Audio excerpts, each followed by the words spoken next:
हाँ बेटा, तुम लोग प्रॉपर्टी ऑफ हेलो बेंजीन देखते हैं। और कल मोस्टली पढ़ लिया गया था। और प्रॉपर्टी में एक रिएक्शन हम लोग पढ़ रहे थे, रिएक्शन ड्यू टू हेलोजन। और दूसरा रिएक्शन पढ़ना था, reaction due to benzene ring. तो रिएक्शन ड्यू टू हेलोजन जो था वो न्यूक्लियोफिलिक सब्स्टिट्यूशन रिएक्शन था, आपको बताया गया था। लेकिन नॉर्मल कंडीशन में वो होता नहीं है, क्योंकि वहाँ पर जो हेलोजन है वो रिजोनेंस के कारण स्टेबल होता है।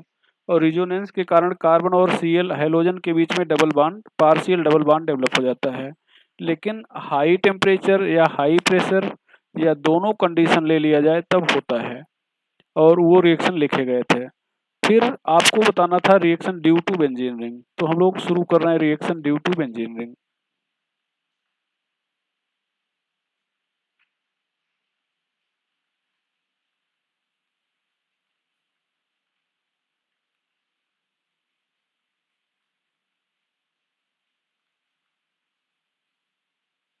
यहाँ पर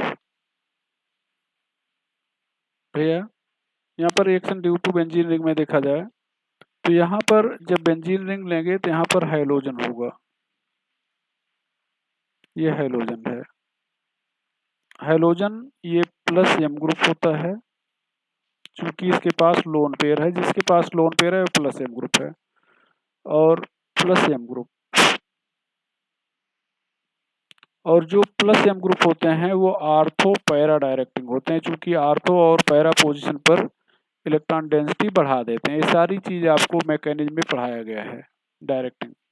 बट डीएक्टिवेटिंग, ध्यान रखिएगा, आर्थो पैरा डायरेक्टिंग जो होते हैं वो रिएक्शन को इंक्रीज करते हैं। Deactivating for ESR, electrophilic substitution reaction के लिए, as they decreases net electron density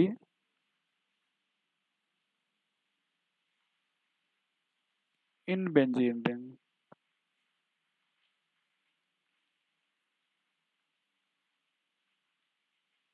benzene ring में नेट इलेक्ट्रॉन डेंसिटी घटा देते हैं। तो आर्थो पैरा डायरेक्टिंग क्यों होंगे? यहाँ पर आप लिखेंगे as increases electron density at ortho or para position। Ortho और पैरा पोजीशन पर आर न लिखा जाए बल्कि एंड लिखा जाए। यहाँ पर भैया आर्थो और पैरा पोजीशन पर ये इलेक्ट्रॉन डेंसिटी थोड़ा सा बढ़ा देते हैं।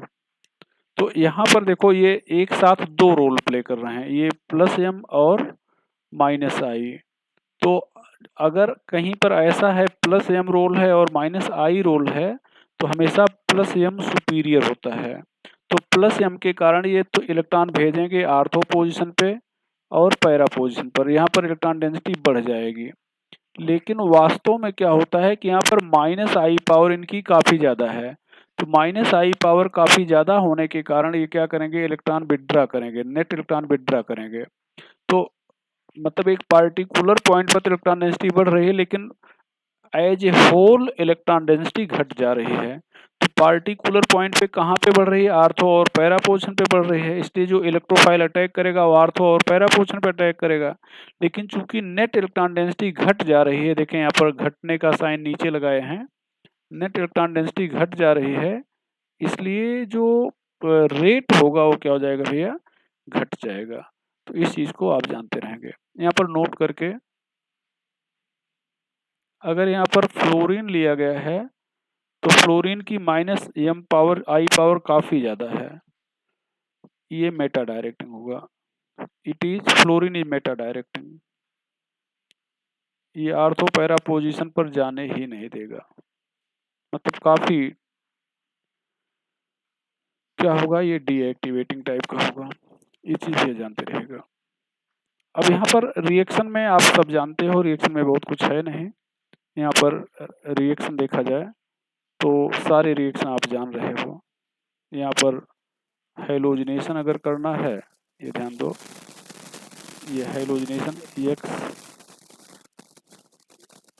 ना लिख के यहाँ पर Cl लिख दें।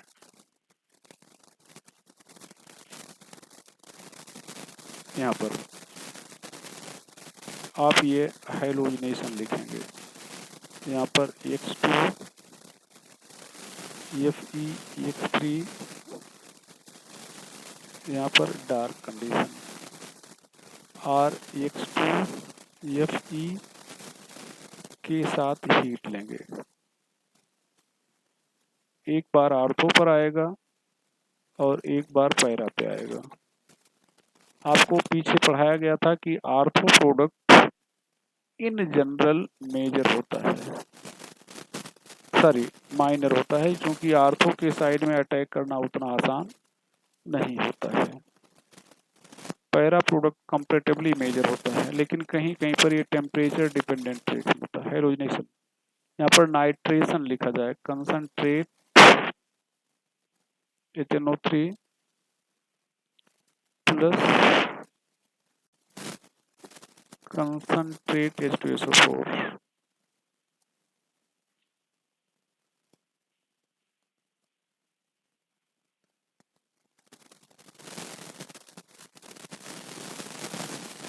यहाँ पर यहाँ से NO2 प्लस मिल जाएगा रिएक्टिंग स्पीसीज के रूप में। ये नाइट्रोनियम आयन नाम है। कंसंट्रेट HNO3 बेस की तरह एक्ट करेगा, ये भी पढ़ाया जा चुका है। अब यहाँ पर एक बार इसके आर्थो पोजीशन पर NO2 आएगा और NO2 एक बार इसके मेटा पोजीशन पे आएगा, पैरा पोजीशन पे आएगा। ये भैया ये देख लो आप, ये आ गया। यहाँ पर सल्फोनेशन कर दें, फ्यूमिंग H2SO4। ये टेम्परेचर डिपेंडेंट रिएक्शन होता है। लो टेम्परेचर पर आर्थो सुपीरियर होगा और हाई टेम्परेचर पर पैरा सुपीरियर होगा।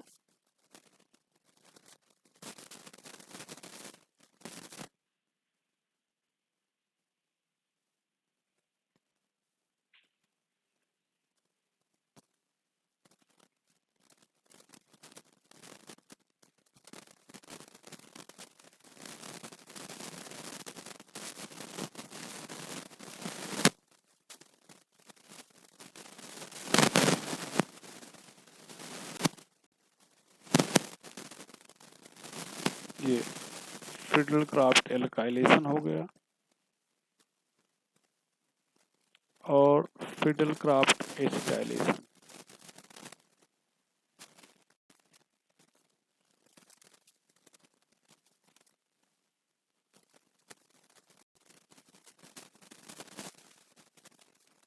ये चीज हो जाएगा।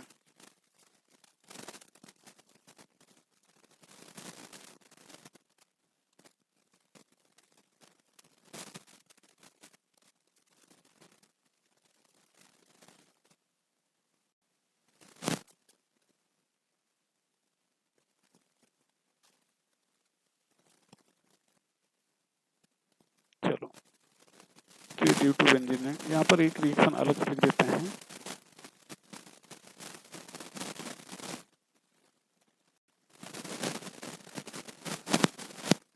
Reaction with chloral. क्लोरल के साथ रिएक्शन देखा जाए।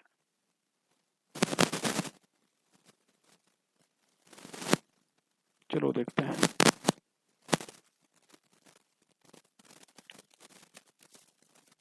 यहाँ पर CCl3 CHO, ये क्लोरल है।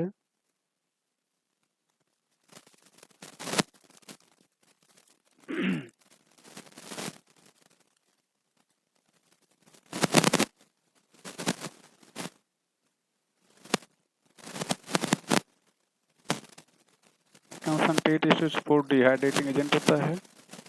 यहाँ से O,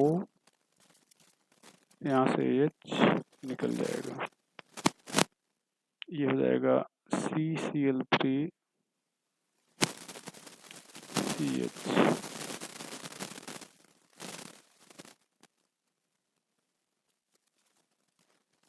ये हो जाएगा भैया। इसका नाम है DDT।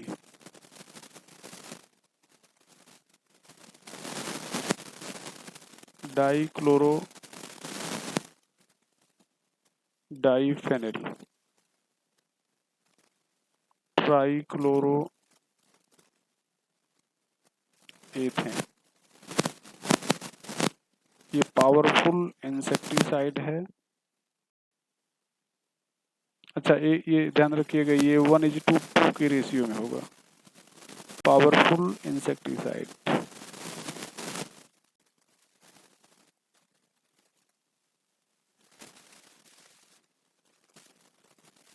Non biodegradable,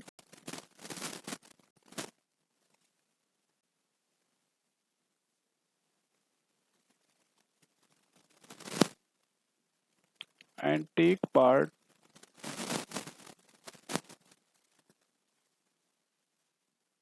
in biomagnification।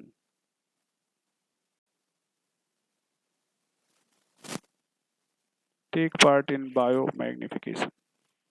तो बायोमैग्निफिकेशन का मतलब फूड चेन में इन्वॉल्व होना। तो ये भैया आपको हेलोबेंजीन पढ़ा रहे थे। हेलोबेंजीन की बहुत लेकर पे बताई जा चुकी थी। ये थोड़ा सा बच गया था जो